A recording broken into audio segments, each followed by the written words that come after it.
ka pirmais jau ir tā valoda. Tā Un te es gribētu arī pateikt, ka valoda ir pirmais, kas tam cilvēkam ir jāapgūst. Jo, lai viņš šeit varētu izdzīvot, lai viņš šeit varētu iekļauties, lai varētu atrast darbu, draugus, kas ir ļoti svarīgi, bez valodas jau tu nekur nevarēsi nokļūt. Ja? Tu nevarēsi, tev nebūs drošības sajūtas, tev nebūs darba, tu nevarēsi mācīties, tev nebūs draugu. Tātad valoda laikam būtu tas pirmais solis, kas būtu jāapgūst. Un man liekas, tas nav tikai Latvijā, tas ir jebkurā Eiropas valstī. Pirmais ir valoda. Un kādas tad ir tās iespējas Latvijā cilvēkam iebraukušam apgūt šo latviešu valodu? Kad cilvēks ir iebraucis un viņš ir patvērumu meklētājs, par viņa valodas mācīšanu atbild Latviešu valodas aģentūra, un mēs mācām 120 stundas šiem cilvēkiem latviešu valodu, gan bērniem, gan pieaugušiem. Kad cilvēks jau ir dabūjis bēgļa vai alternatīvā bēgļa statusu, tad jau Nodarbinātības valsts aģentūra pārņem viņu, un viņš var turpināt savus kursus tur. Trešo valstu pilsoņi, viņiem arī ir gan projekti, gan arī, ja viņi dzīvo Rīgā, tad Rīgā ir arī Rīgas domes kursi un dažādi kursi arī par naudu. Jo tomēr trešo valstu pilsoņi, viņi var atļauties arī mācīties, maksāt par valodu. Kā tas ir ar motivāciju? Kā jūs esat sajūtas, cik cilvēki iebraucēji, gan tieši šī atšķirība, ja? Gan tie, kas ir jau pēc būtības sen Latvijā, kā viņi mācās latviešu valodu, un kā tas ir ar šiem jauniebraukušajiem? Es jums varētu pateikt, ka man laikam ir paveicies. Es pat esmu 2 gadus strādājusi, mācījusi valodu. Kopumā tās bija 120 sievietes, jo 60 sievietēm 1 gadu un 60 sievietēm citu gadu. Un es varētu teikt, ka viņas ļoti motivētas bija mācīties. Un arī tur bija cilvēki, kuri ir Latvijas nepilsoņi mācījās. Ļoti motivēti bija mācīties. Bet varu pateikt, ka ļoti ātri valodu apgūst cilvēki, kuriem ir vai nu viņi augstskolu pasniedzēji vai pasniedzēji fiziki, matemātiķi, tieši eksakto priekšmetu, tādi pedagogi, viņiem tik ātri aiziet valoda.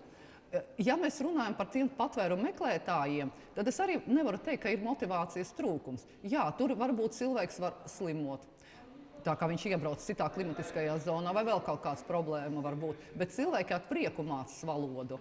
Un viss, cik es katru dienu gan arī runāju ar pedagogiem, ja, cilvēkiem ir liela interese mācīties, jo pirmkārt tā ir darbības maiņa, kā jūs saprotat. Otrkārt, taču vajag uzzināt kaut ko jaunu valodu. Jo jūs saprotat, kad jūs esat svešā valstī un dzirdat to valodu, es pati, ja klausos arābu valodu, es neatšķiru vārdus vienu no otra.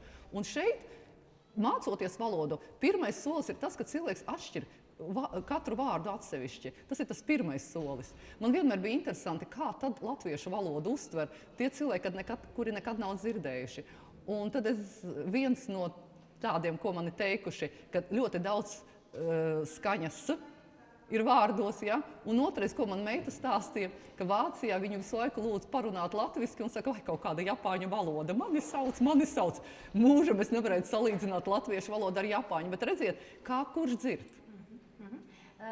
Tātad, vai tā motivācija, pēc tā kā jūs stāstat, iznāk tādā vairāk, ka tā motivācija tāda, bet, manuprāt, viņa pēc būtības ir izdzīvošanas motivācija, vai tas tā nav? Ziniet, man te ir grūti teikt. Es saprotu, ka tā tam būtu jābūt, jo, ja es esmu šeit atbraucis, ja mēs runājam par patvērumu meklētāju, tad man ir jāsaprot kaut kas, lai kaut izlasītu, uz kurieni brauc autobus. Vai, ja es apmaldos, lai es varētu pateikt par sevi, ja? Laikam pirmais solis būtu tā doma par izdzīvošanu. Man šeit neziņa, izdzīvošana un arī bailes, kas ir ļoti cilvēciski baidīties. Ja mēs runājam par trešo valstu pilsoņiem, tomēr viņi vairāk ir no tādām postpadomju valstīm, kur viņiem ir krievu valoda. It kā tomēr Rīgā īpaši daudz runā krieviski, bet viņi ar ļoti lielu interesi mācās valodu un ir ļoti labi rezultāti. Jūs minējat par Rīgu, bet kā tas ir šodien? Es arī dzirdēju kaut vai par Iecavas variantu. Kā vispār kopumā ir šī situācija Latvijā, cik tad skolās nonāk šie jaunieši un cik dažādi ir šī situācija arī reģionos? Varbūt tā par visu Latviju. Es pateikšu par to, ko es zinu. Ja? Piemēram, Cēsīs ir daudz bērnu no ķīniešu, kur skolotāji stāsta, ka ir ļoti labi rezultāti. Šie bērni, mums ir arī mūsu mājaslapā, ir arī viena filma, kur puisis ķīnietis saka, vai te tik viegli mācīties, jo Ķīnā viņi mācās pat no rīta līdz vakaram. Tur ir pilnīgi citādi, un te viņam jau, teiksim, ir sanatorija. Tad, ja mēs runājam par Iecevu, ja, tad Iecevā arī ļoti daudz tādu bērnu. Ļoti daudz bērnu ir Babītes vidusskolā. Jā, atkal Babītes rajons, tur diezgan daudz iepērk īpašumus, un tur ir ļoti daudz šo bērnu. Tiek galā kaut kā skolotāji jau ļoti liels pūles pieliek. Piemēram, tagad mēs atrodamies Zolitūras ģimnāzijā, un 25 skolotāji mācās, kā strādāt ar remigrantiem un imigrantiem. Arī apgūst tās jaunās prasmes. Atgriežoties, es aizmirstu manī brīdī, kad mēs runājam par tiem šķēršļiem, kādi ir. Jūs ļoti labi to noraksturojāt par to, ka sāksim kaut vai ar alfabētu. Ja? Liela daļa no viņiem taču vispār nezina latiņu alfabētu. Te es gribētu pateikt, ka strādājot, piemēram, ja mēs runājam, ka mēs strādājam ar cilvēku, kuram ir zemes izglītības līmenis, vai ar cilvēku, kurš nekad nav mācījies, tad bieži mēs izmantojam tādu kā veselumu pieeju, kad mēs viņam dodam vārdus vai frāzes, un viņš tās fotografē. Tas būtu tāpat, kā es tagad mācītos ķīniešu valodu, es jau arī nesapratu, kas ir te hieroglifā, ja? Bet es to fotografētu un zinātu, ka tur ir rakstīts, piemēram, skaists krūms, ja? Un es jau apcerētos, un arī tā ar šiem cilvēkiem. Un skaidrs, ka arī alfabētu. Mēs vienmēr dodam alfabētu, lai pārbaudītu, kuras skaņas cilvēki nevar izrunāt, jo arī katrai tautai ir tās skaņas, ko viņi nevar izrunāt. Bet te atkal nav tāda pētījuma, man grūti pateikt, jo, piemēram, es esmu saskārusies ar to, ka tiem, kas zina arābu valodu, diezgan labi padodas visas skaņas. Manai kolēģei atkal viņai bija cita pieredze, ka viņa nevarēja izrunāt skaņu, man liekas, skaņu, es tagad negribu jums melot, ja?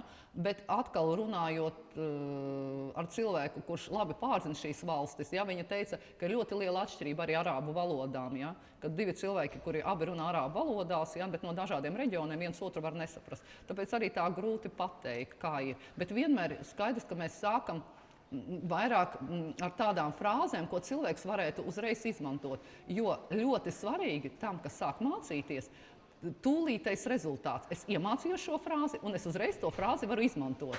Tas ir kā pirmsskolā. Ja? Kā es vienmēr smējos, kad es mācīju latviešu valodu pirmsskolā, pirmā frāze, ko es bērniem iemācīju, māmiņa nopērc man saldējumu. Ja, un es iedomājos, 3-gadīgs bērns, pirmā nodarbība, viņš iet mājās un pasaka māmiņai latviski, vai tā māmiņa nenopirks saldējumu. Ja? Bet bērns redz tūlītēju rezultātu, un tad viņš to valodu pagaršojas, un viņam jau ir interese, es varu kaut ko pateikt, un viņš sāk tālāk runāt, ja, un viņam ir tā interese.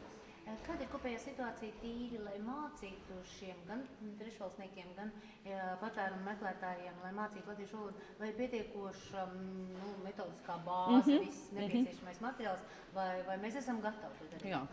Es gribētu pateikt, tā kā es strādāju Latviešu valodas aģentūrā, un mana kolēģe, galvenā speciāliste, metodiķe Vineta Vaivada, ļoti daudz strādā tieši pie latviešu valodas kā svešvalodas. Un mēs arī izdodam ļoti daudz mācību materiālus, gan elektroniski, gan ir arī papīra veidā, gan laipa, gan atvērsim vārtus.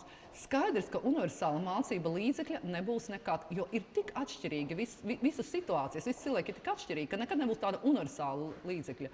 Bet ja iet mūsu mājaslapā, un portālā Māci un mācies, tur ir ļoti daudz materiālu, gan elektroniskie materiāli, gan spēles, gan alfabēts, gan skolotāju pieredzes materiāli. Tā kā, manuprāt, radošiem skolotājiem ir galvenais izvēlēties. Skaidrs, ka tas prasa laiku. Pēc jūsu pieredzes, jo zinu, ka tas tā ir, bet tā naivi jautājums, kā tas ir, ja pieaugušo valodas apmācību un bērnu valodas apmācību, vai viņi atšķirās, vai arī lielajiem tomēr ir vieglāk, ja caur spēli tas notiek? Es teikšu tā, tagad varbūt būs drusku subjektīva un mana pieredze. Es vienmēr mācu valodu caur spēli, palīdzībā ņemu multfilmus, man palīdz arī tādas bērnu dziesmiņas, jo pēc tam tās frāzes, jebkuru dziesmu mēs varam paņemt, piemēram dziesma, bet kaimiņiene Ņina, es jau tagad neatceros to visu dziesmu, ja? piemēram, trešo valstu tiem cilvēkiem no bijušām padomju republikām, un mūsiem ir ļoti grūti izrunāt vārdu kaimiņiene. Es nezinu, kāpēc, bet tas vārds, ko grūti izrunāt. Un pateicoties šai dziesmai, viņi ļoti labi apgūst. Vai, piemēram, bet zivis dzīvo ūdenī, putni debesīs, lūdzu, ja jūs apgūstat, kur?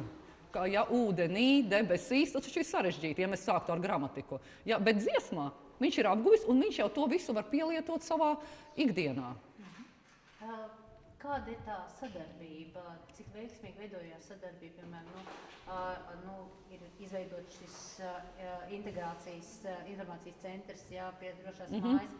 Kā vispār, kā jūs uzskatāt, vai kopā šīs dažādās valsts iestādes, sabiedriskās organizācijas vai veiksmīgi sadarbojās, un vai šis process ir veiksmīgs kopumā? Atkal, ziniet, es atkal teikšu no sava viedokļa un kā Latviešu valodas aģentūra sadarbojas. Mums nav problēma ne ar iekšlietu ministriju sadarboties, palīdz mums ar jebkuru jautājumu. Ne ar izglītības ministrijas, mēs padotības iestāde vienmēr ir atbalsts. Ar drošo māju mēs vienmēr sazvanamies, ja ir kaut kādā veidā jāatbalsta viens otru vai jāpalīdz. Problēmu nav. Man ir grūti pateikt, kā ir citur. Es varu tikai teikt no Latviešu valodas aģentūras viedokļa. Mums ar sadarbību nav nekādu problēmu.